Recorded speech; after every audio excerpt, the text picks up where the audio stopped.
স্বাগতম about world YouTube চ্যানেলে। চলুন আজকের ভিডিওতে আমরা জেনে আসি পৃথিবীর বৃহত্তম দেশ রাশিয়া সম্পর্কে। রাশিয়া এক বিস্তীর্ণ ভূমি, যেখানে বরফ, অরণ্য আর ইতিহাস মিলেমিশে তৈরি করেছে এক গভীর নীরবতার সৌন্দর্য।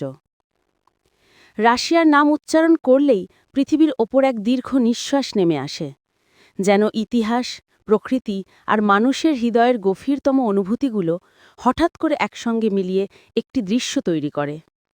এই দেশ যেন অজস্র নদীর গল্প নিয়ে গঠিত, অগণিত তুষারঝড়ের স্মৃতি দিয়ে সজ্জিত, আর সময়ের মুঠোয় লুকিয়ে থাকা অসংখ্য কাহিনী নিয়ে দাঁড়িয়ে থাকা এক বিশাল মহাদেশের আত্মা।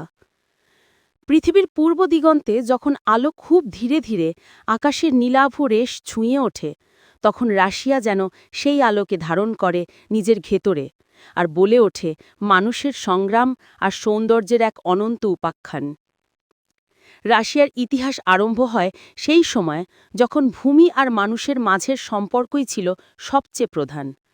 অরণ্যের গভীরে জন্ম নেওয়া ছোট ছোট গোষ্ঠীর মানুষেরা ঠান্ডার বিরুদ্ধে লড়াই করে তৈরি করেছিল প্রথম বসতি।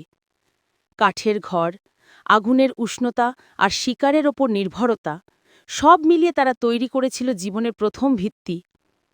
নদীর কাছে দাঁড়ালে তারা শুনত পানির স্রোতের ভেতর লুকিয়ে থাকা কণ্ঠস্বর, অরণ্যে ঢুকলে তারা বুঝত গাছের পাতার ফিসফিসে আড্ডা। এই মানুষেরাই গড়ে তুলেছিল সেই প্রথম ভিত্তি, যার ওপর রাশিয়ার আজকের পরিচয় দাঁড়িয়ে আছে। সময় এগোতে থাকল, অরণ্যের ভেতর থেকে উঠে আসা বংশগুলো মিলেমিশে তৈরি করল শক্তিশালী কাঠামো। কাঠের দুর্গ, সোনালি গম্বুজ, ইটের গির্জা সব কিছুই মানুষের বিশ্বাস আর আকাঙ্ক্ষার প্রতিফলন। রোদ পড়লে এসব গম্বুজ আকাশে আগুনের মতো জ্বলজ্বল করত।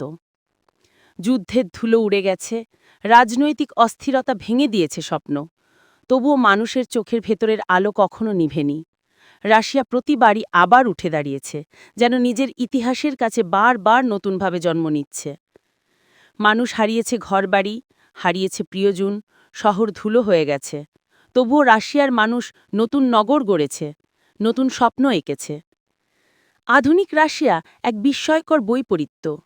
মস্কোর রাস্তায় আধুনিকতার গতি এত দ্রুত যে মনে হয় ভবিষ্যতের শহরে এসে পড়েছি, কিন্তু সেই রাস্তাতেই দাঁড়িয়ে আছে সোনালি গম্বুজওয়ালা পুরনো গির্জা, যেগুলোর ওপর সময়ের ছাপ স্পষ্ট। দেখলে মনে হয় শত শত বছরের পুরনো স্মৃতি